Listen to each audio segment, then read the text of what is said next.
只要你嫁给我为妾，什么样的灵芝都是你的。哎，莫姑娘，莫姑娘，你听我说呀，我可是叶家堡最大的药商，你跟了我不吃亏，给我做小妾你不吃亏。莫姑娘，听我说啊，你不吃亏，你跟着我，跟着我啊！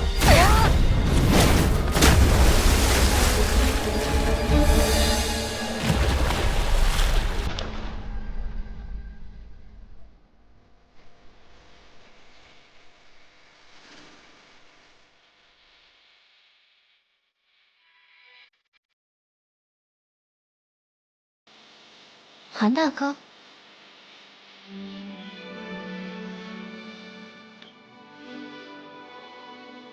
莫姑娘，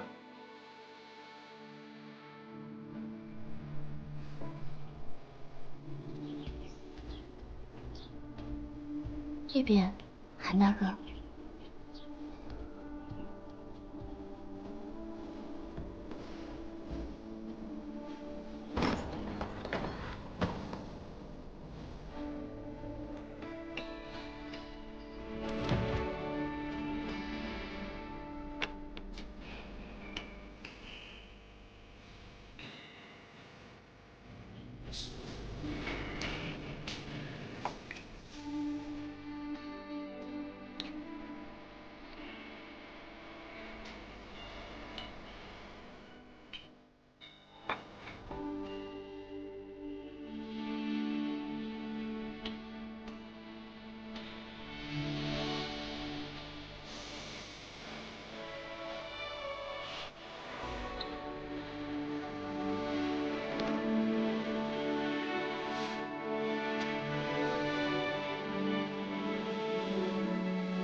一别多年，莫姑娘还是和从前一样白首吧。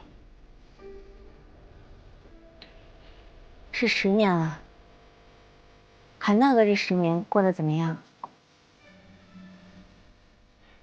我挺好的，只是没想到会在这儿遇到你。师娘他们还好吗？哦，他们都不在了。啊3年前，五色门投靠了京城的高门大户，忽然得了势。你知道的，他们觊觎我们幕府的家业已久，一夜之间整个墨家都被害了。现在就剩我一个人了。但其实，娘亲们也早就预料到了，只是谁都没有想到他们会来得那么快，而且那么凶残。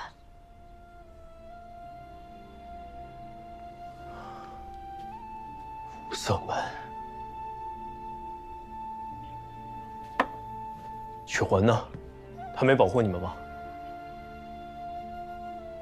幕府出事的前几个月，他突然失控往山里跑，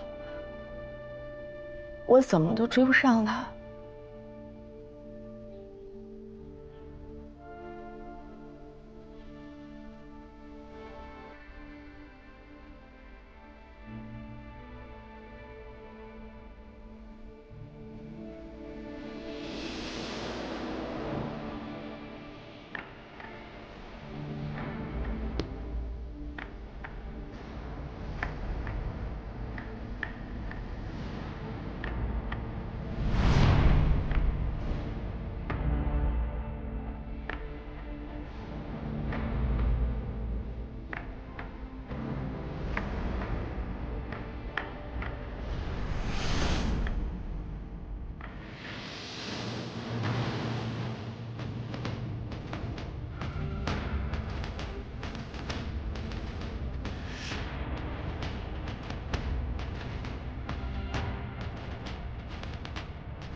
韩大哥，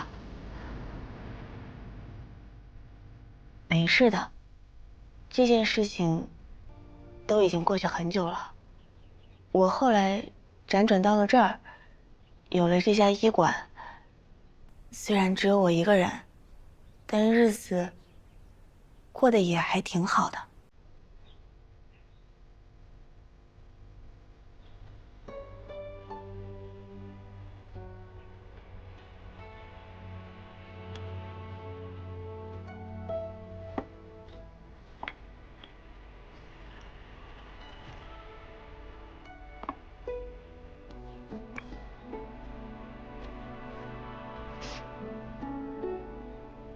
那杯茶凉了，韩大哥，喝这个吧，是刚泡好的新茶。你怎么会招惹刚才的修仙者？哦，韩大哥，你不用担心我的，我自己可以保护好我自己。好，你要是有任何需要，随时告诉我，不用客气。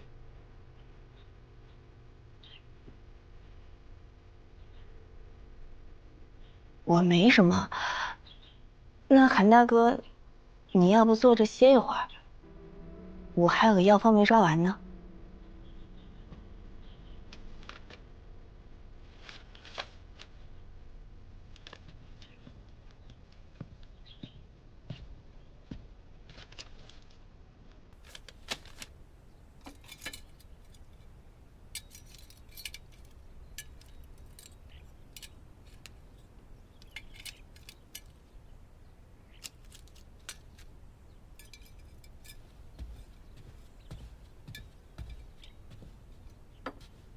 我来吧。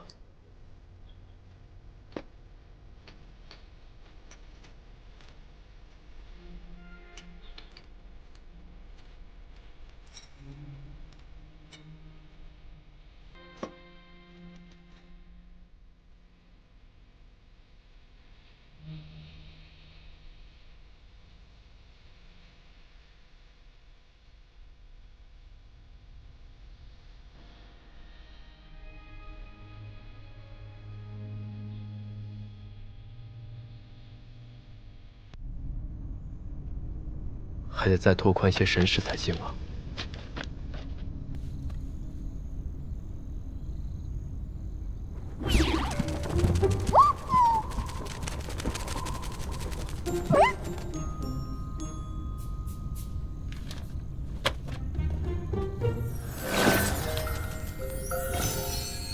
小丽，到我这儿来一趟。师傅找我。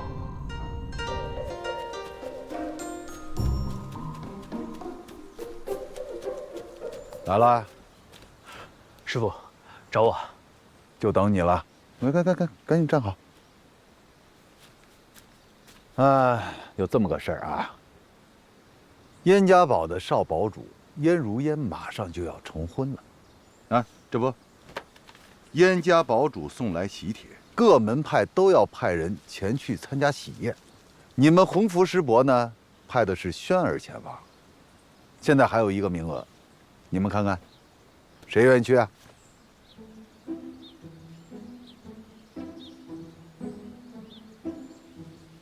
哎，师姐，喝点茶。哎呀，我不喝。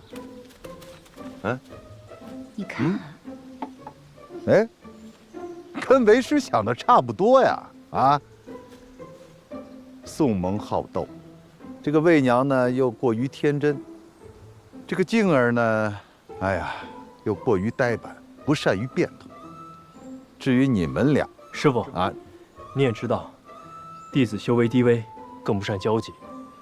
此行任务艰巨，不仅要懂礼数，还要照看好董师姐。这项重任，6师兄最为合适。还，回来！谁让你回去了啊？你刚才说的就不对。轩儿比你晚筑基，按规矩，他应该管你叫师兄啊。还有，我看平时也就你们两个跟轩儿能说得上话，啊，所以师姐，你来定。你让我选啊？你来定吧。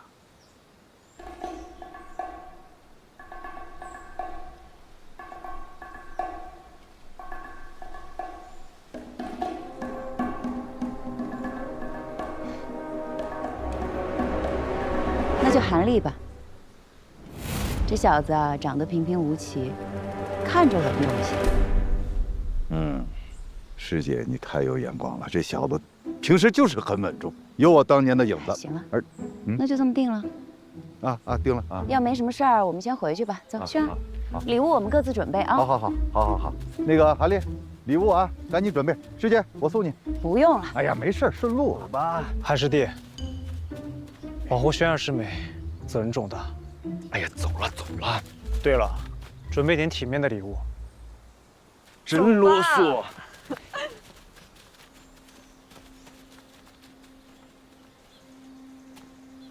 唉，真倒霉，还得要搭上礼物。不行，我得跟师傅讨点好处去。我看到燕家堡的人来了，是不是晴儿也一道回来了？人家来送喜帖的，喜帖，燕如烟要嫁人了。太突然了。如烟现在一门心思只想修行，还不想婚姻之事。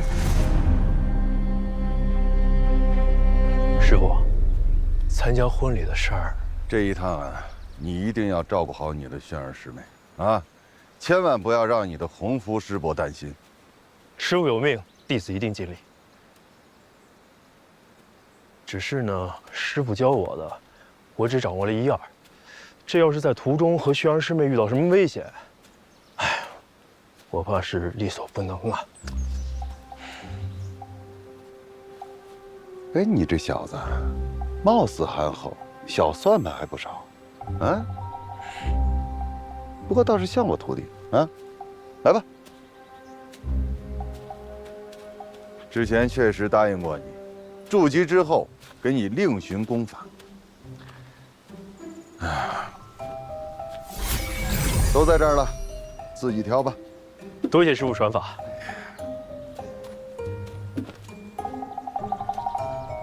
来，只能挑一样啊。哦。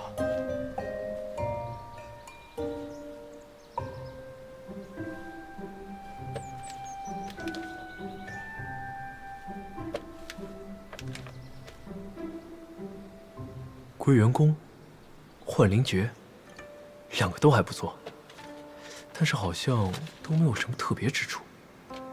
附带的神通是护盾和幻影分身，这些清源剑诀里都有啊。这两个好像不太合算。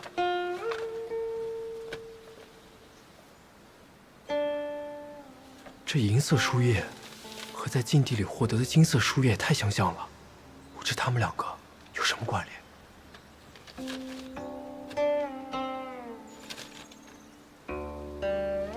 师傅，弟子想选这个。选好了？啊。确定吗？确定。你说这么多功法，你不选，偏偏选了个他，倒是出乎我的意料。你小子是眼光好啊，还是运气好？运气好。行吧，赶紧回洞府准备，尽快出发吧。是，师傅。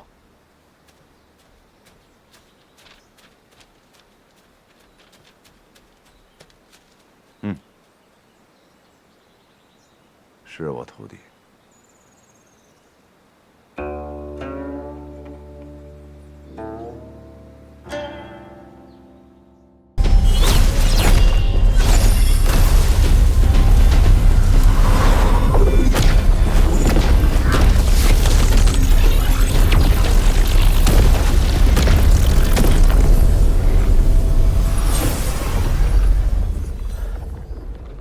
成了，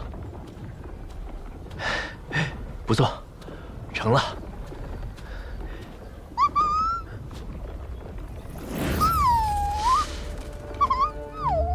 难道是步骤错了？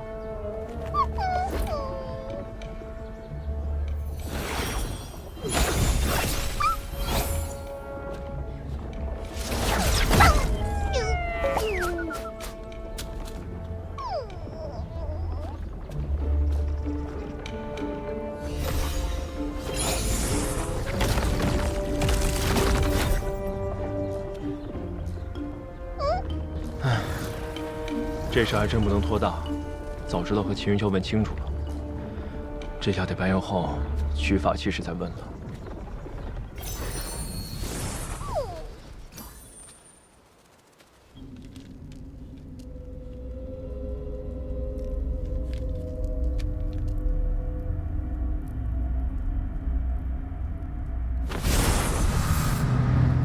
叶飞，你当初既然诈死，就该一辈子隐姓埋名，何必再联系什么救母啊？叶飞也是你配叫的，当年在千竹教，你还得叫过一声少主。好，就当顾念旧情。只要少主肯将早年偷出的大眼诀第一卷交出，我可为你在教主面前说些好话，饶你不死。大眼诀第一卷。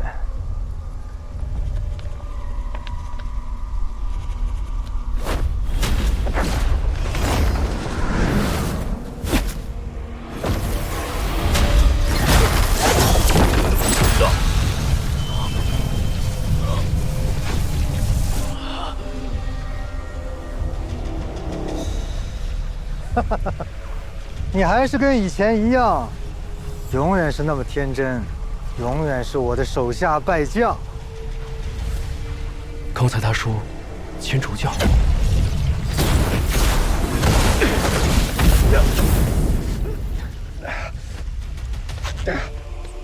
可恶，这种印记！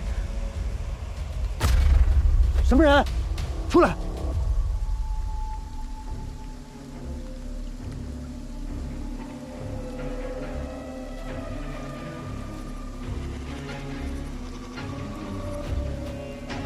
看来他有同伴，得赶紧走。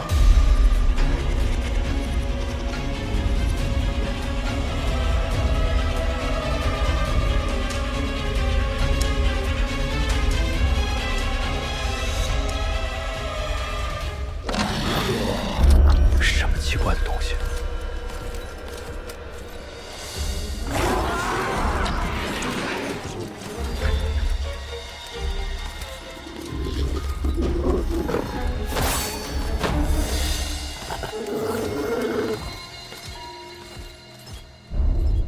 什么情况？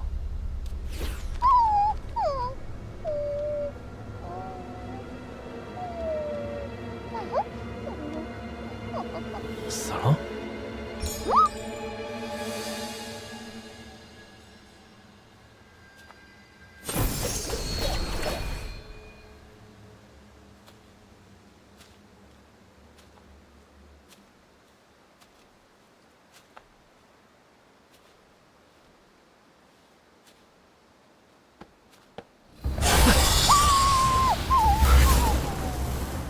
元神，这位道友，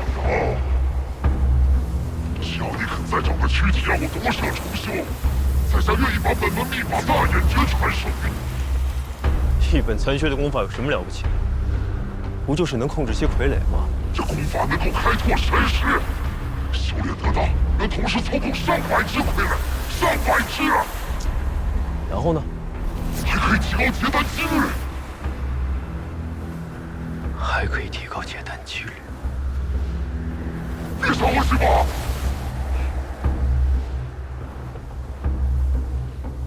不行。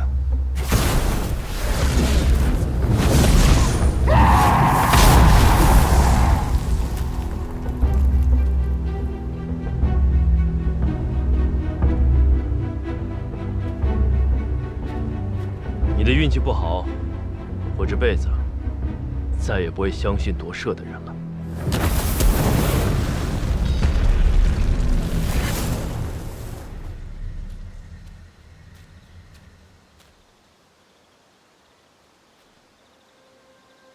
还真是精致。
本座可是费尽了心思才走到这一步，莫要让本座失望啊！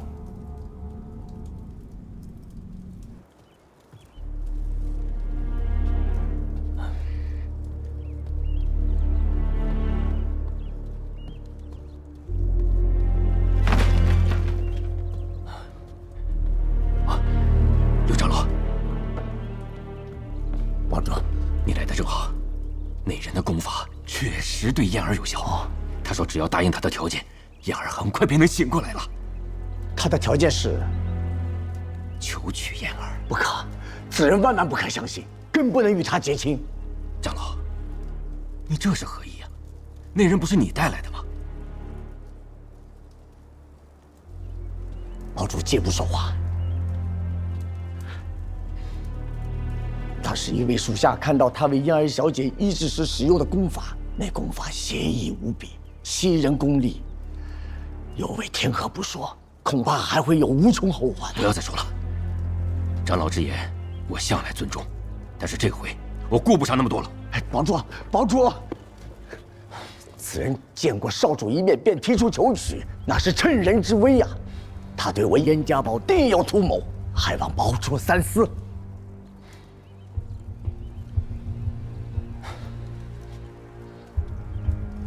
刘长老，你以为我为燕儿而不顾整个燕家堡吗？我这么做，就是为了燕家堡的未来在打算。七大派存在的根本，不在弟子和资源，而在隐士在门内的元婴长老。元婴之下，皆是蝼蚁。燕儿身具天灵根，整个燕家堡只有他有机会跨入元婴，想跟七派平起平坐，他是我们唯一的希望啊！刘长老，这个道理你不清楚？堡主立意已决，我也不便多劝，只求堡主缓一缓，容我带人去探探他的底细。就是平民嫁女儿，也要探探夫家，不是吗？好吧，但是燕儿等不了太久，你火速去办吧。是。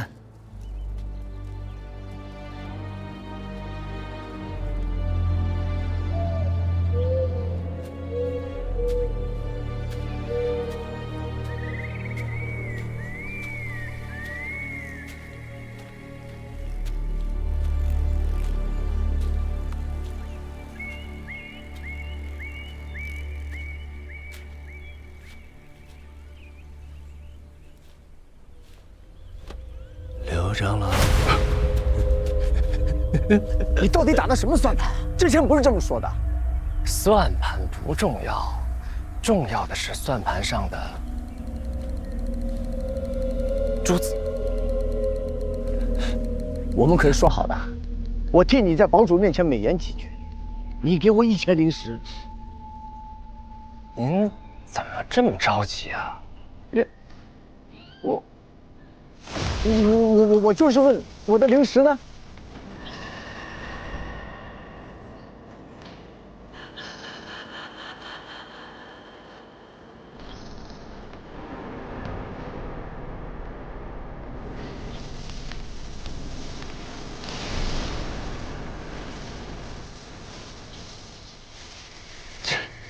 不用紧张，灵石早都给你备好了。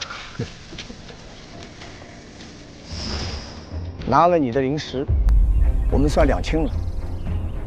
我马上离开燕家堡，接下来你们要做什么，和我无关。慢着，这么急着是要去哪儿啊？哦，您不会是去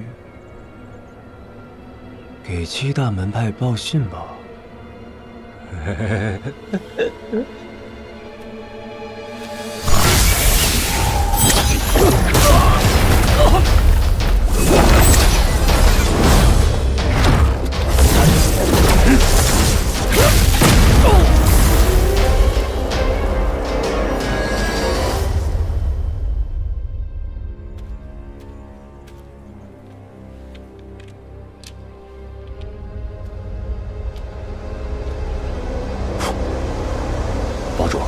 刘长老前往会见那人数个时辰未归，恐怕已经遭遇不测。好，我知道了，你退下吧。堡主，要不要我去？退下吧。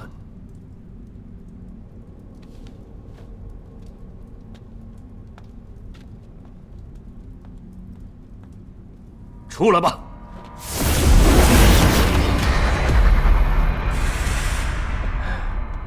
名不虚传啊，燕堡主，不愧是燕家堡100年以来唯一的结丹修士，这神识之强大，晚辈佩服。我看，不管是医治，还是求取燕儿，都只是投石问路。说说你的真正来意吧。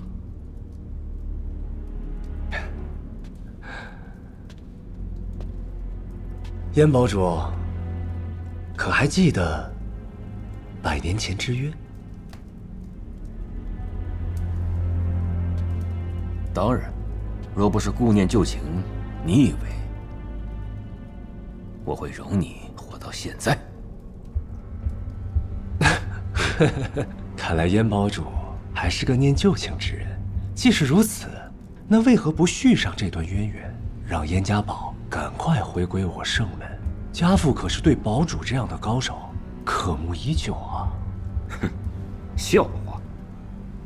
我燕家堡早已经在越国安家，既然300年前已经从鬼灵门分立出来，就没想回去。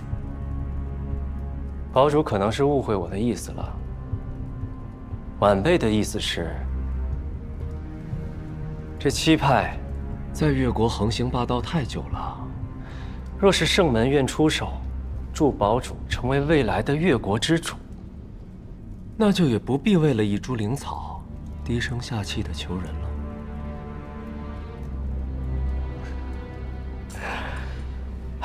实不相瞒啊，我六宗早已集结大军，不日将回宫来，区区七派，弹指可破。只是这燕家堡地处边境，首当其冲，又该何去何从呢？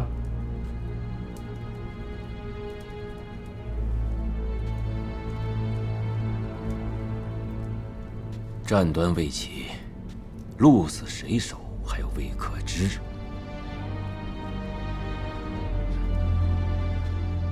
要我现在就下注，令尊是否有些拖大了？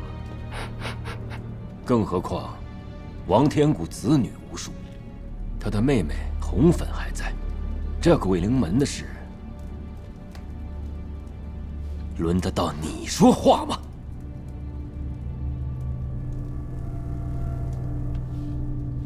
燕堡主，这不仅是家父的意思，也是晚辈自己的意思。您看，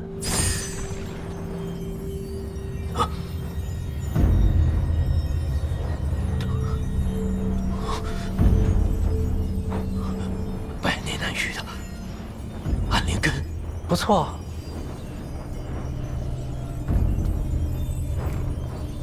燕少主身具天灵根，而王禅身具暗灵根，正是双修血灵大法的上上之选。且凭我二人资质，莫说结丹期，就算要进阶元婴，也大有可能。堡主可以试想一下，未来燕家堡有2大元婴坐镇，势必会凌驾在7派以上，而且晚辈答应堡主，未来我和嫣儿的孩子一定会成为下一任鬼灵门与燕家堡的共主。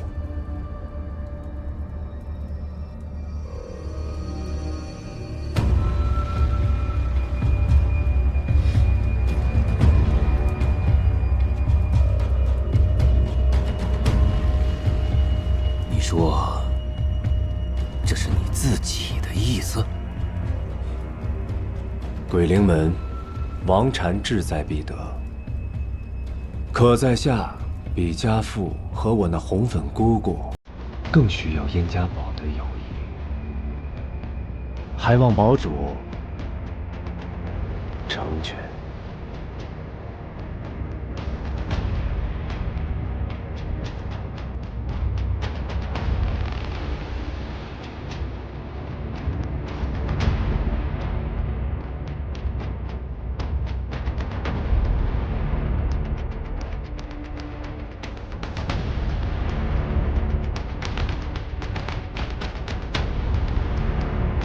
我以为骗我，还真不是个俗物。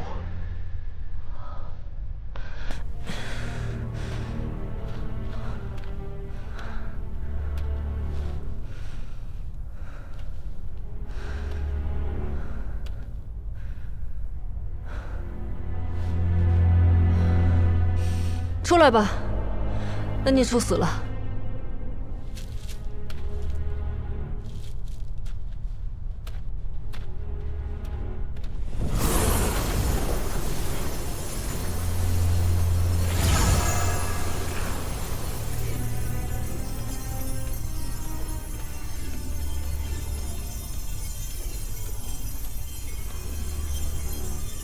看我不把你收回去看门！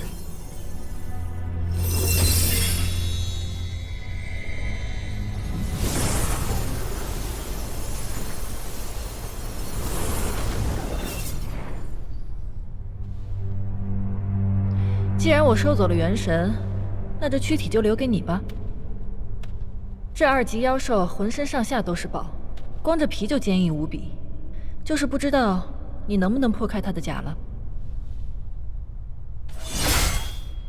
你一个炼气期的小修士，宝贝倒是不少。你不要杀人夺宝了。对你来说是宝贝，对我来说不过是废物一堆。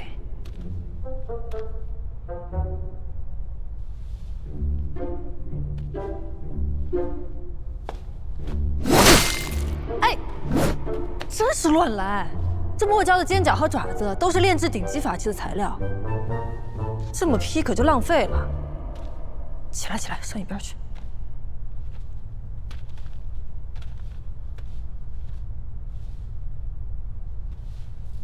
分解妖兽得先取其内丹，太久没亲自动手了，都有点手生了。不过这面子可不能丢。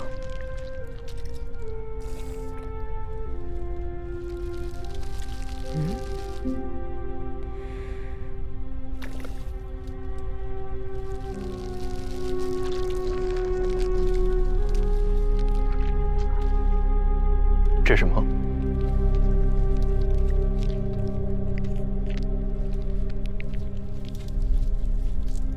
胶丹应该是很坚硬的，这是……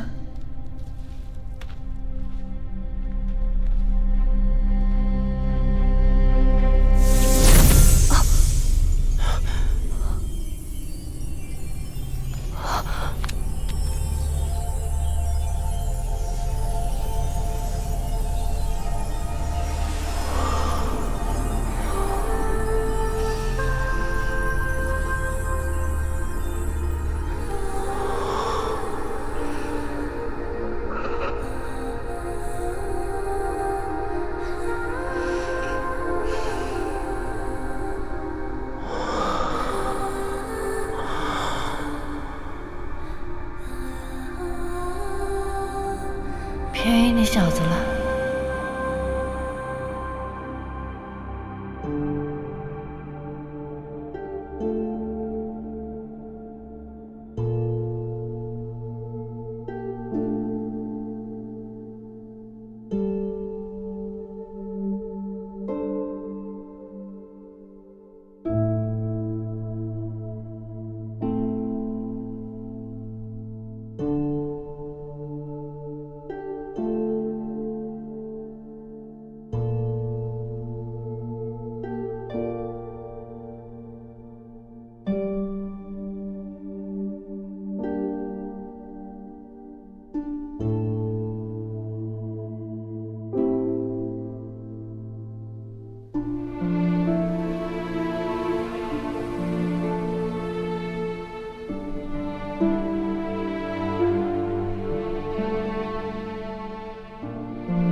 我来救你！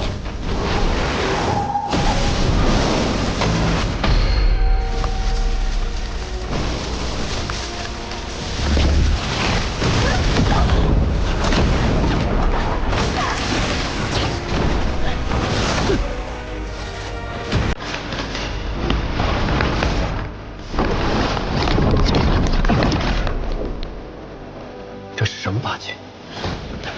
一把气，本姑娘可没输过。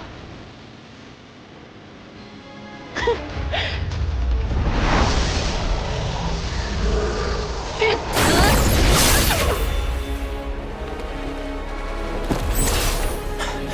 出手的人在哪儿？先收了再说。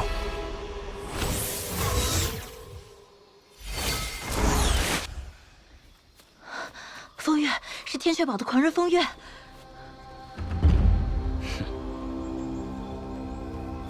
既然知道是我，还不快跑！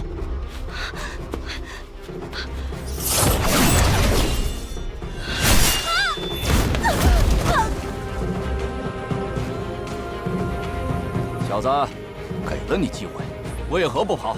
背对着敌人只有一死，我要是跑，不就和他一样了吧？难得碰到一个好玩的，那我就好好陪你玩玩。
混元珠也好意思拿出来？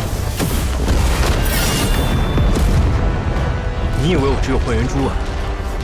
那再来这个，给你尝尝。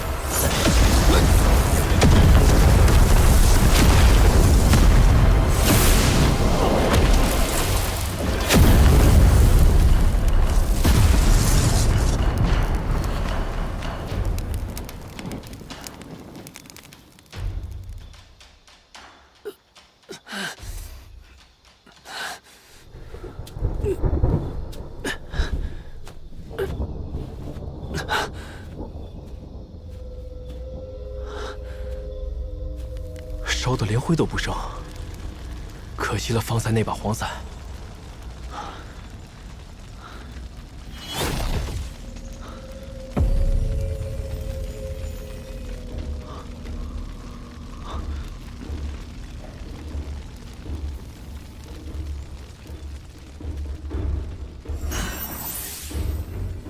这是什么？算了，先收起来，回去再研究。哎，这靴子竟然没事，想必是个宝贝。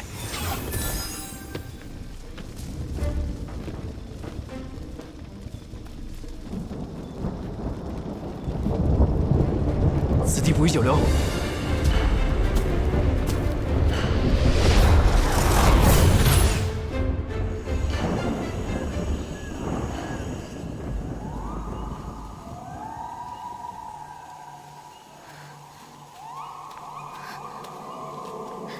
好像是紫红花，真的。那里还有一朵。两位师兄，你们看，这里有紫红花。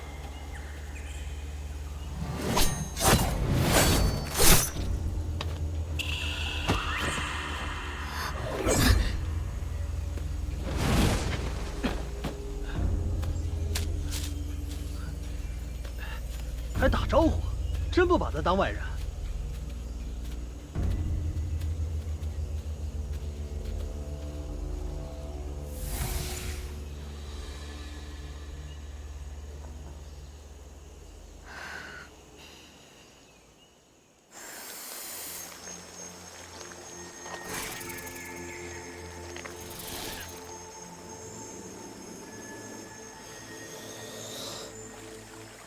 这种偏僻的地方还真是来对了。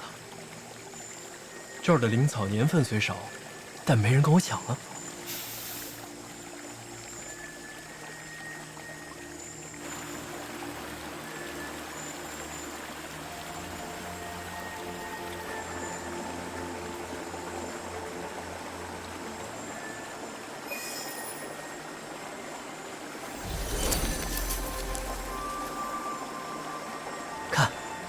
这年份不就足了？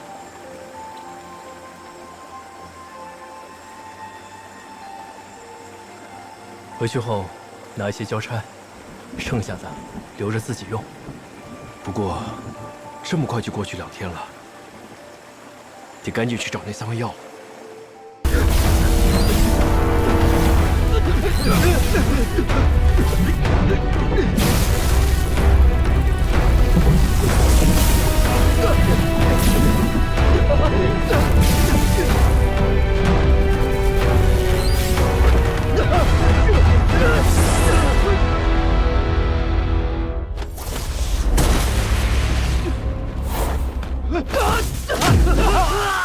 这是哪儿啊？先躲起来，观察一下。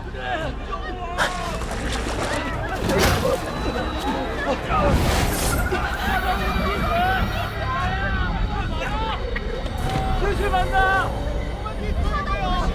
李师兄，任师兄，我们在这儿。对，跟我走吧。前方可有黄风谷的弟子。姐，时间紧迫，咱们还是走吧。走吧。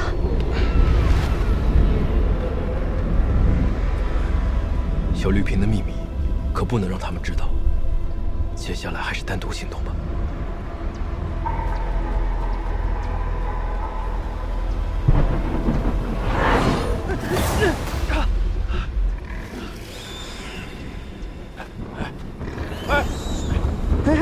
向师兄。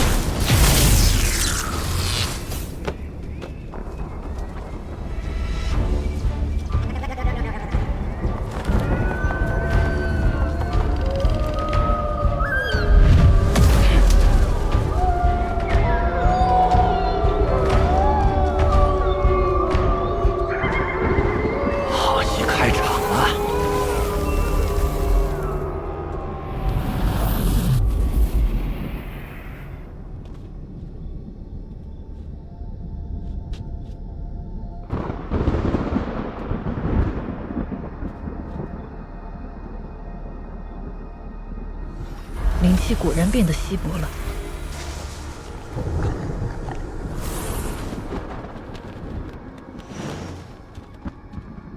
师祖，没想到这融灵符还真有用，此符能将人的灵气连接在一起，就算传送是随机的，也有一半的几率散落在彼此周围。居然落到这儿，看来我们的运气不错。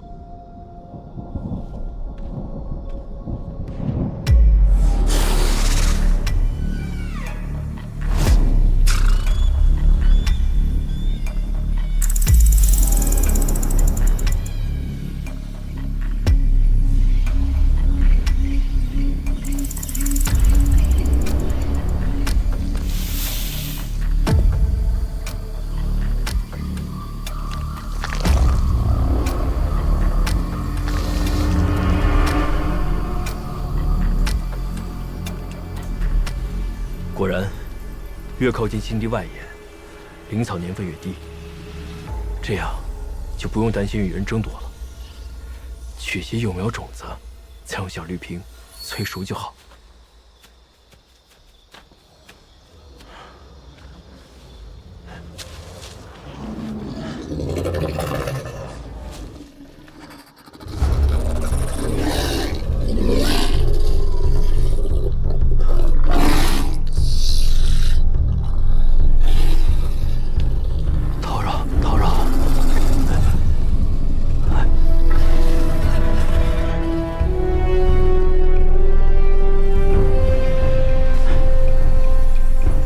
金边五叶红，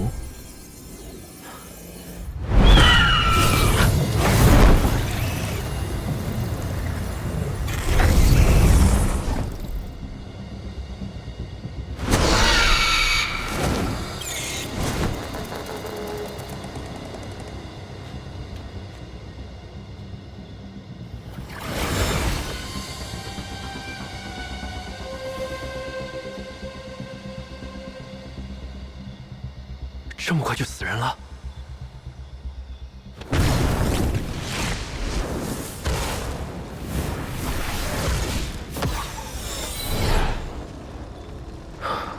一定要小心，别像他一样。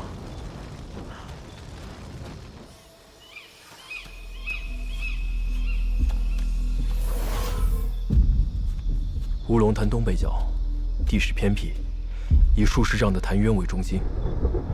按照地图标记，紫红花应该生长在附近。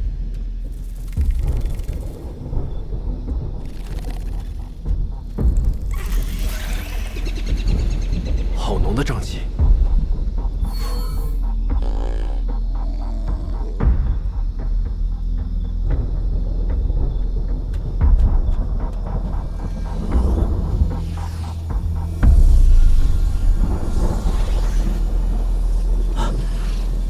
寒烟草，这可是制毒的好材料。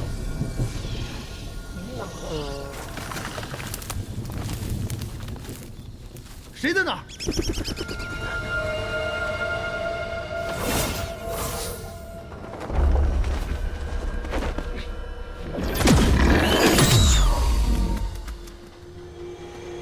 出来吧，我看到你了。难道我的隐身符失灵了？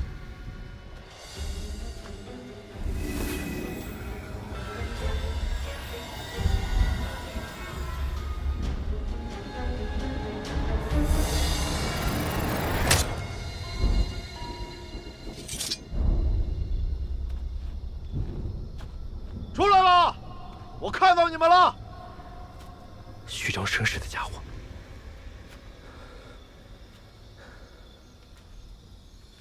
哎呀，我的小宝贝儿！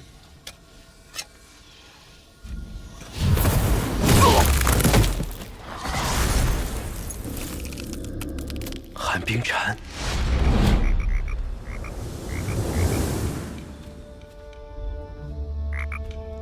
于师兄，还是你这驱兽粉厉害啊！一小瓶竟让寒冰蝉乖乖听话，又干掉了一个气派高手。这些小家伙们可立了大功。寒冰蝉性情温顺，只要不主动去招惹它，几乎是不会攻击人的。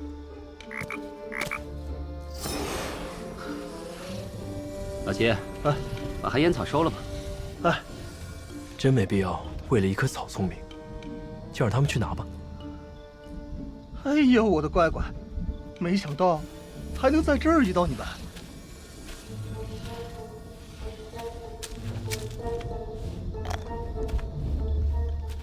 小心点儿，可别中了埋伏。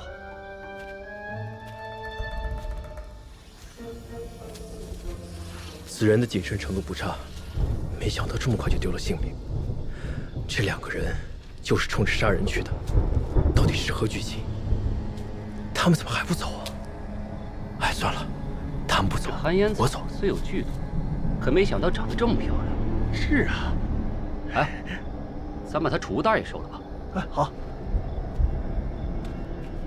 哎，奇怪了，刚刚还在这儿呢。难道这里还有别人？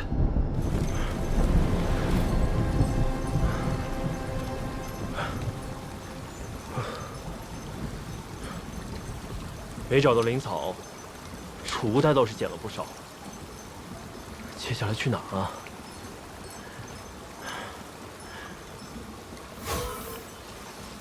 这附近哪有紫后花呀？看来门派发的地图也不完全可靠。小师兄，路滑，慢一点。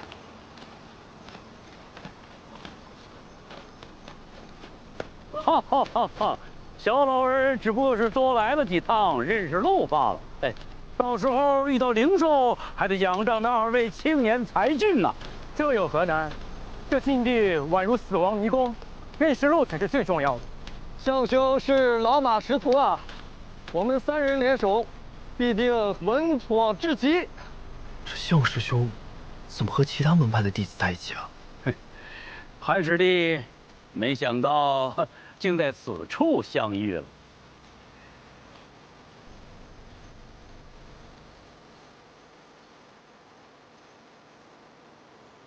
韩师弟，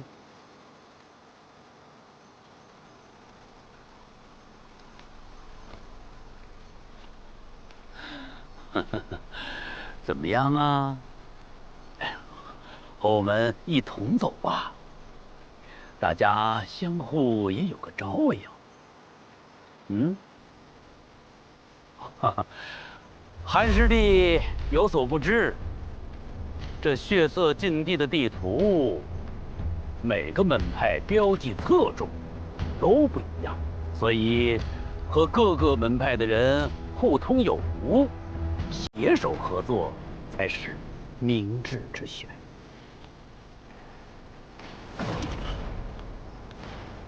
多谢师兄美意，但我实力低微，也是初次来到禁地，只想随意的采些灵草交个差，不敢拖累3位。无妨，无妨。不过韩师弟，你也不必拒绝的这么快嘛。啊？莫非韩师弟有什么志在必得之物？既然此人不识抬举，向兄何必跟他多费口舌？对啊，向兄，让他自生自灭吧。诸位，告辞，告辞。没办法，只能换个方向了。向师兄到了禁地，怎么与平时判若两人？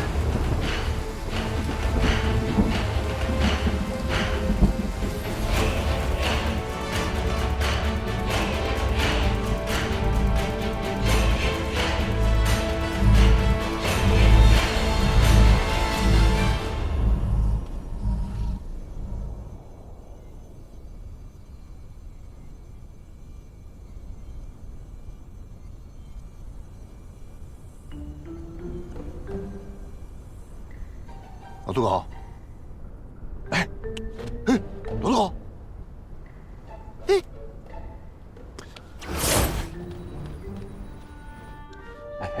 哎，叫你怎么不答应呢你？杨明志，哎，咱们要不回去？什么赌了？不赌了。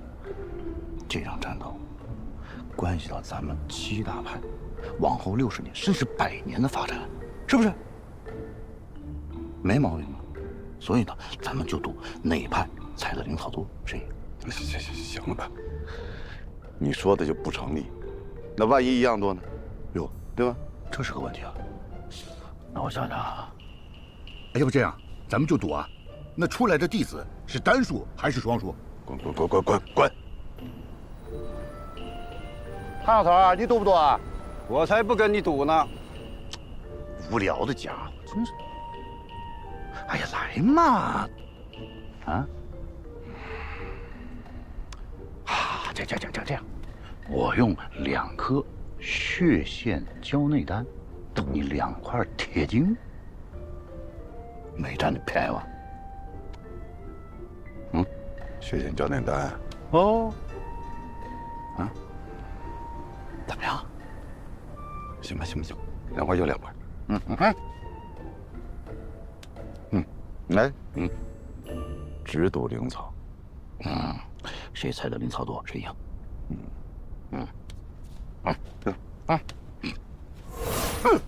说好了。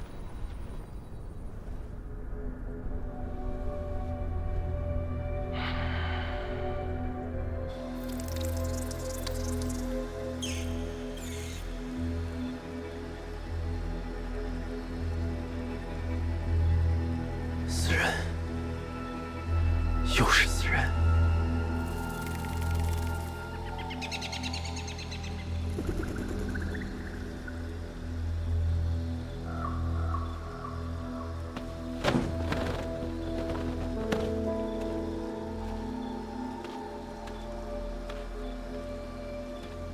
这才第1天，就都按捺不住杀心了。